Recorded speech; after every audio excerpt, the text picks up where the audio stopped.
했는데 LH발 투기 방식과 유사합니다. 3년 뒤 환지를 받지 않고 LH 토지주택공사에 파는데 역시 적지 않은 이득을 봤을 것으로 추정됩니다. LH는 개인정보라는 이유로 해당 땅 대금 공개를 거부했고 해당 의원은 매매 액수가 잘 기억나지 않는다고 밝혔습니다. 당신은 의원 신분이 아니었을 뿐만 아니라 지인이 토지를 사라고 해 단순히 구매한 것뿐이라고 해명했습니다. 지분 쪽에 그런 거는 저는 잘 그때는 몰랐고 단지 저는 이 정도 있으니 한번 사볼래 해서. 한편 전주시와 전주시 의회가 시의원들에 대한 부동산 투기 조사를 마쳤지만 불법 투기 행위를 거의 찾아내지 못한 것으로 확인됐습니다. 이 때문에 여론의 질타를 받지 않을까 서로에게 결과 공개와 발표를 떠넘기고 있는 것으로 보입니다. KBS 뉴스 서승시입니다. KBS가 최근 옛 대한방직터 개발 공론화위원회 위원 가운데 한 명이 부동산 투기 의혹을 받고 있다고 보도한 가운데 해당 위원이 위원직을 사임한 것으로 확인됐습니다. 전주시는 해당 위원이 사임 의사를 밝혀와 관련 절차에 따라 받아들였다고 말했습니다. 사임한 위원은 감정평가사로 지난 2019년 말 경기도 광명의 땅을 샀고 3기 신도시 지정 등과 맞물려 투기 의혹을 받아왔습니다. 코로나19 백신을 맞은 홀몸 노인에 대한 지자체의 사후 관리가 부실하다는 보도와 관련해 전라북도가 시군의 재발 방지를 지시했습니다. 전라북도는 오늘 행정부지사 주관 화상회의를 통해 14개 시군 방역 책임자에게 이같이 지시했습니다. 75살 이상 홀몸 노인의 백신 접종 이상 반응을 확인할 때 전화를 받지 않으면 집으로 직접 찾아가고 책임감을 가지고 같은 일이 되풀이되지 않도록 해달라고 당부했습니다. 오늘 오후 2시 40분쯤 무주군 무풍면 한 야산에서 불이 나 6시간 넘게 진화 작업이 이어지고 있습니다. 산림청은 산불 1단계를 발령하고 산림헬기 10석대와 진화 인력 200여 명을 투입해 산불 확산을 막고 있습니다. 산림당국은 현재까지 피해 면적이 10헥타르가량 될 것으로 추정하고 있습니다. 앞서 오후 2시쯤엔 완주군 비봉면에서 산불이 나 40분 만에 불길이 잡혔습니다. 산림청과 소방당국은 현장 조사와 목격자 진술 등을 토대로 정확한 화재 원인을 조사할 예정입니다.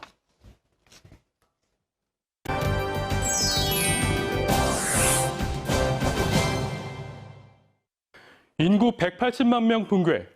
지난달 전라북도가 받아든 인구 성적표입니다. 1966년 정점을 찍은 전북 인구. 2000년 200만 명 아래로 내려온 데 이어 10년 넘게 유지되던 180만 명 선까지 무너진 셈입니다. 전국 기준으로 출생아 수보다 사망자 수가 많아지는 데드크로스가 찾아온 건 지난해가 처음인데요. 전북은 이미 4년 전 이 데드크로스를 맞았습니다. 위기감이 커지면서 지자체마다 출산 정책을 내놓고 있는데요. 지난 6년 사이 14개 시군의 관련 예산은 2배 가까이 늘었습니다. 한 해 평균 증가율 14%, 전체 액수는 1,120억여 원입니다. 항목별로 보면 60%가 넘는 700억 원이 출산 분야에 집중됐고 산후 관리와 임신, 결혼 등의 순이었습니다. 각종 장려금을 비롯한 현금성 지원 외에도 난임검사비와 관광관리비 등 사업수만 180개에 달하는데요. 이처럼 늘어난 예산에도 출생아의 감소폭은 좀처럼 줄지 않는 게 현실입니다. 이는 세종시를 제외한 전국적인 현상이지만 전북의 감소율은 전국 평균을 웃돌았고 도 단위 가운데 가장 높은 수준입니다. 지역의 미래와도 직결된 출산 대책, 무엇이 문제이고 어떻게 바뀌어야 하는지 취재했습니다. 2살 터울 아이 둘을 키우는 최성애 씨. 다음 달 셋째 출산을 앞두고 설렘 만큼 걱정도 큽니다. 출산 지원금이나 의료비 혜택을 받더라도 육아 비용이 만만치 않기 때문입니다. 방문 아이 돌보미 지원을 받더라도 시간은 부족하고 비용은 부담됩니다. 받을 때는 잠깐 쓸 수도 있지만 다음에 뭐 또 들어가고 하는 것들이 계속 더 많아지는 추세니까 많이 주신다고 해도 많이 부족함은 느끼긴 하죠. 더 많이 돈이 실질적으로 들어갈 때 보조금이 줄기 때문에 그런 부분에 대해서는 뭐 학부모 입장에서는 좀 아쉬움이 더 남죠. 부부의 육아 분담이나 일과 가정의 양립을 둘러싼 인식이 과거보다 나아지고 있지만 주로 여성에게 강요되는 경력 단절은 출산을 미루거나 꺼릴 수밖에 없는 가장 큰 이유로 꼽힙니다. 공무원 등을 제외하면 1년짜리 육아휴직을 온전히 쓸 수 있는 직장이 많지 않은 데다 출산 휴가나 근로시간 단축조차 여의치 않은 게 현실입니다. 근데 일을 다시 하고 싶어도 아이들이 너무 어리기도 하고 좀 다른 엄마들도 마찬가지겠지만 오래 쉬다 보면 자신감이 좀 떨어지니까 일을 다시 하기가 쉽진 않은 것 같아요. 출산 장려를 넘어 사회 보육 강화와 삶의 질 향상을 통한 저출산 극복을 선언한 정부. 하지만 지자체가 쏟아붓는 예산 대부분은 여전히 일시적인 현금성 지원에 머물러 있습니다. 최근 전북 14개 시군이 쓴 출산 관련 예산 가운데 절반이 넘는 573억 원이 출산 지원금에 쏠렸는데 지원금이 크게 늘어난 익산과 군산, 전주 등의 경우 출생아 감소율이 오히려 높게 나타납니다. 전문가들은 지자체의 재정 여건에 따라 제각각인 출산 지원금을 정부나 도가 나서 통합 관리하는 게 효율적이라고 지적합니다. 정주 인구를 늘리는 데는 효과가 없는 게 지역에 따른 어떤 인구의 풍선 효과, 이쪽으로 쏠렸다 저쪽으로 쏠렸다라는 거고, 중앙정부는 현금, 지방정부는 서비스 인프라 구축, 삶의 공간 구축, 이런 식으로 역할 분담 구조가 돼 있어요. 출산 환경도 문제입니다. 14개 시군 가운데 산부인과 분만실이 없는 분만 취약 지역은 무려 6곳에 달하고 산후조리원 수는 전국 대비 3%에도 못 미치는 15개가 전부입니다. 선호도가 높은 국공립 어린이집은 전국 대비 1.9% 수준인 82개에 불과한 데다 전북 안에서도 전체 어린이집과 유치원의 절반 가까이가 전주에 몰려있는 반면 무주 진안 장수의 비중은 각각 1%도 되지 않아 지역별 불균형이 심각합니다. 전남 등에서 운영 중인 공공산후조리원을 비롯해 출산과 보육을 위한 공공기반시설 확충이 시급한 이유입니다. 국공립 어린이집과 공동육아 나눔터 등을 확충하고 있습니다. 부모들의 어떤 육아 부담을 덜어드리려고 저희가 다 함께 돌봄 센터도 지금 매년 지속적으로 확대하고 있습니다. 각각 나뉘어 있는 청년 정책과 출산 정책을 생애 주기에 맞춰 통합해야 한다는 지적도 나옵니다. 결국 일자리와 주거 마련을 둘러싼 청년층의 불안이 결혼과 출산 기피로 이어지기 때문입니다. 청년들이 안정적으로 지역사회에 안착할 수 있도록 돕는 게 가장 효과적인 인구 정책인 겁니다. 아이를 낳는 부모들이 내가 자식을 낳았을 때 나보다 잘 살 것 같지 않다고 생각하면 출산을 포기한다고 얘기를 합니다. 출산 정책은 지금 자꾸 뒤쫓아가는 느낌이 있는데 내 얘기를 와닿을 수 있는 것에 대한 정책을 어떻게 촘촘하게 할 건가. 아이를 키우려면 온 마을이 필요하다는 말처럼 아이와 청년을 보호하는 울타리를 만드는 건 지역사회의 미래를 위해 미룰 수 없는 책무입니다. KBS 뉴스 안승길입니다. 제조업 침체로 산업 고용 위기에 직면했던 군산시가 신재생 에너지를 기반으로 한 에너지 자립도시로 첫걸음을 뗐습니다. 시민 참여 태양광 발전은 물론 공공주도 해상풍력 사업도 추진할 계획입니다. 이수진 기자입니다. 99메가와트급 새만금 육상태양광 2구역 햇빛 발전소가 들어설 부지입니다. 올해 말 발전소가 완공되면 한 해 평균 12만 7천 메가와트 규모의 전기가 생산돼 190억 원 남짓한 수익이 예상됩니다. 사업 설계와 시공, 조달까지 모두 전북업체가 주도하고 오는 6월쯤 펀드 공모를 통해 전체 사업비의 80%인 1,000억여 원을 시민 투자금으로 충당할 예정입니다. 투자한 시민에겐 한 해 최대 7%의 발전 수익을 돌려줄 예정인데 지역 경제의 훈풍이 될 전망입니다. 300여 개 지자체 중에 처음 시도된 거고요. 여기에서 이제 이게 잘 되면 이 방향대로 이런 대규모 발전 사업은 전부 이런 지자체가 주도하고 참여하는 방향으로 아마 나갈 거라고. 지난 2018년 새만금 재생에너지 비전 선포식 이후 2년여 만에 구체화된 새만금 육상태양광 2구역 사업. 군산시는 이를 시작으로 한국판 그린 뉴딜의 거점, 에너지 자립도시를 선포하고 관련 사업에 행정력을 모을 방침입니다.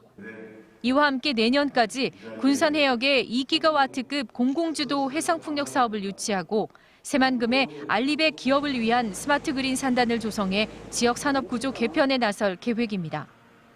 글로벌 경쟁력을 기술력을 가지고 있는 기업들이 알리백 인증을 위해서라도 우리 새만금 그린 산단으로 아마 입주를 하게 될 것이고, 새만금이 군산의 발전뿐만이 아니라 대한민국 미래 성장 동력으로 한 축을. 경기 침체로 산업 고용 위기에 직면했던 군산시. 신재생 에너지를 발판으로 무너진 지역 경제를 회복하고 미래 성장 동력을 확보할 수 있을지 관심이 쏠리고 있습니다. KBS 뉴스 이수진입니다. 올해로 22번째를 맞는 전주국제영화제가 오늘 화려한 막을 올렸습니다. 코로나19 확산 속에 작품 대부분이 온라인으로 상영이 되지만 영화는 계속된다는 표 아래 봄날 영화의 향연을 이어갑니다. 조선우 기자입니다. 위원장님 입장하고 있습니다. 전주국제영화제에 참석한 감독과 배우들이 모습을 드러냅니다. 지난해에 이어 올해도 코로나19 영향으로 참석자가 제한됐지만 영화제 개막에 설레는 표정이 가득합니다. 제22회 전주국제영화제 큰 문을 활짝 열겠습니다.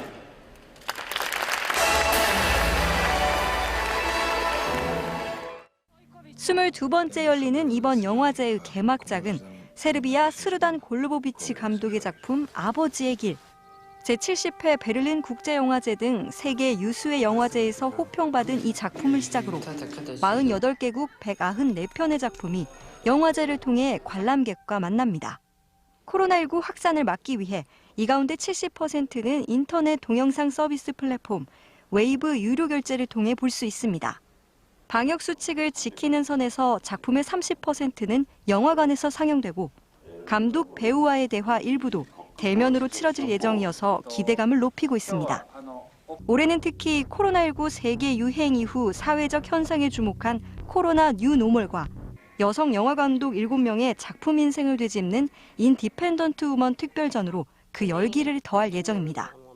영화관에 직접 가지 않더라도 축제를 즐길 수 있도록 프로그램 대부분을 유튜브 채널에서 생중계합니다. 지난해 갑작스러운 코로나19 사태로 온라인 영화제라는 새 틀을 마련한 전주국제영화제. 다시 찾아온 봄을 맞아 열흘 동안 전주 영화의 거리 일대에서 새롭고 또 특별한 시도가 펼쳐집니다. KBS 뉴스 조선우입니다. 대법원이 헌법재판소로부터 정당 해산 결정을 받고 의원직을 상실한 옛 통합진보당 이현숙 전 전북도의원에 대해 지위 유지 판결을 내렸습니다. 반면 같은 당 국회의원들은 지위 회복 불가 판결을 받았는데 이 전 도의원은 모순된 판결이라고 비판했습니다. 박웅 기자입니다. 지난 2014년 헌법재판소는 통합진보당의 활동이 헌법상 민주적 기본질서에 위배된다며 정당 해산을 결정했습니다. 당시 헌재 결정으로 전북에서는 비례대표였던 이현숙 도의원이 해직됐습니다. 옛 통합진보당 소속 전 국회의원들과 지방 의원들은 지위를 회복시켜달라며 각각 소송을 시작했고 이현숙 전 도의원은 이듬해인 2015년 법원에서 승소 판결을 받아 도의회로 돌아와 의정활동을 재개해 남은 임기를 채웠습니다. 재판 과정에서 법원 행정처가 전주지법 판사에게 특정 문구를 판결문에 넣으라고 요구하는 등 사법행정권 남용 의혹이 불거져 검찰 수사가 이뤄지기도 했습니다. 항소심 선고 뒤 5년 만에 대법원은 국회의원에는 지위 회복 불가 판결을, 지방의원에는 지위 유지 판결을 각각 내렸습니다. 국회의원과 지방의원은 역할에 차이가 있고 헌법과 법률이 보장하는 지위도 다르다고 대법원은 판단했습니다. 승소한 이현숙 전 도의원은 모순된 판결이라고 비판했습니다. 저는 앞뒤가 맞지 않는 상황이라고 생각합니다. 왜냐하면 똑같은 당 소속이고 그다음에 똑같이 정치적인 문제 때문에 걸린 문제인데 너무나도 화가 나고 부당하다고 생각합니다. 또 당시 정권 책임자 등이 옛 통합진보당 소속 의원들에게 사과하고 명예회복에 나서야 한다고 주장했습니다. 이 전 도의원 관련 소송 당사자인 전라북도는 대법원 판결에 대해 별다른 입장을 밝히지 않았습니다. KBS 뉴스 박웅입니다. 무소속 이용호 의원의 민주당 복당 여부가 당 대표 등 새로운 지도부가 꾸려지는 다음 달 2일 뒤 결정될 전망입니다. 민주당 중앙당 당원 자격심사위원회는 오늘 회의를 열어 이 의원이 신청한 복당 안건을 논의했습니다. 이 의원 측은 복당 가능성에 대한 기대감을 나타내고 있지만 여전히 복당에 반대하는 여론도 팽배해 어떤 결과가 나올지 주목됩니다. 남원 임실 순창이 지역구인 이 의원은 2해 전에도 민주당의 복당을 신청했지만 받아들여지지 않았습니다. 전라북도는 코로나19 장기화에 따른 외식업소의 경영을 돕기 위해 식품진흥기금을 활용한 연리 1%의 시설 개선 융자 사업을 진행하고 있습니다. 융자 대상은 식품 제조 가공업과 식품 접객업, 위탁 운영 집단 급식소 운영자 가운데 시설을 개선하려는 사업자며 해썹 인증시설과 영업장, 화장실 개선 시 융자 받을 수 있습니다. 융자 한도는 식품 제조 가공업의 경우 2억 2천만 원, 식품 접객업은 7천만 원이고 식품진흥기금 융자 신청서를 작성해 해당 시군에 신청하면 됩니다.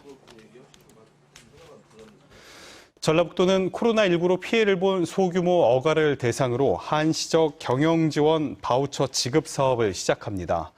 지난 3월 정부 추경 시 제4차 재난지원금으로 편성해 추진하는 사업으로 도내 대상은 1,080어가입니다. 저무권 뉴스를 마칩니다.